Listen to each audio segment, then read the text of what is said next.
Now, there can be two broad approaches to spiritual life.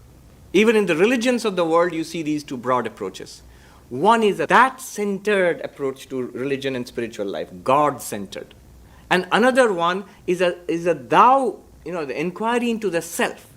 A set of religions and another approach to spiritual life can be, who am I? Search for God, that's one way of spiritual life. And what am I? Who am I? That's another approach to spiritual life. And one can see why this should be so. After all, look at the structure of our experience. Any experience any one of us ever has had is always subject and object. I experiencing this universe. I am experiencing that. If you ask the question, what is the reality about yourself, about myself? That is the inquiry into thou, into the individual. If you ask the question, what is the reality about this universe? That's the inquiry into what religions call God. So there are these two broad approaches. Now think about it. Apply it to the religions of the world. Christianity. What is it about? It is about the Father in heaven, about God. Islam, it's about God. Judaism, it's about God.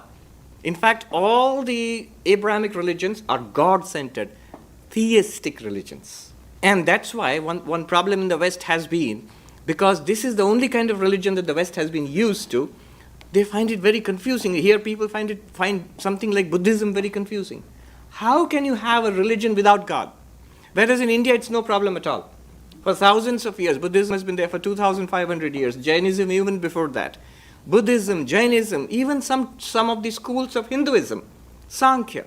Even in yoga, though God is there, God is secondary. So these are religions or spiritual approaches which are not about God. In Buddhism, there's no talk about God. It's openly agnostic. In Jainism, there's no talk about God. But they are religions, just like any other. So, there are religions which are God-centered. In Hinduism also, there are so many religions, or so many ways which are God-centered. Sri Ramakrishna is devotee of Kali, the Shakta approach. Worship of God as the Divine Mother. Worship of God as Vishnu. Worship of God as Shiva. These are all God-centered approaches. That-centered. Keep this in mind. That thou art. So there are these religions which are God-centered. And there are religions which, I won't say self-centered, that sounds bad.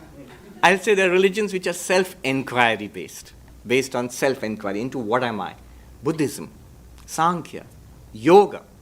Though Yoga mentions Ishvara, but only as an aid, as a help to realizing oneself as the Purusha. So Yoga, Jainism. So these are schools or religions which are based on self-inquiry. Not so much. They either ignored the question of God altogether, or in some of the schools are openly atheistic. There's no God. But they're all based on inward inquiry. Even among spiritual seekers, right here, you will see there are these two broad divisions. You may not have noticed it. I have noticed it. When I was in our main monastery, I used to teach the young people who had come to become monks, brahmacharis, novices. And I would ask them, why did you become a monk? What are you looking for? And I would get broadly these two kinds of answers. One group would say, I'm searching for God. I'm looking for God realization. That appeals to me. Another group would say, God is good, fine. But I'm really interested in who am I? What am I? Who am I? You see, self-inquiry. So these two broad approaches. And when you compare these two approaches, you find some distinct differences. The God-centered religions and the God-centered mentality is likely to be devotional, worship-oriented, likely to be dualistic, likely to be temple, church, mosque-oriented, likely to be ritualistic, likely to be, in a broad sense, ritualistic.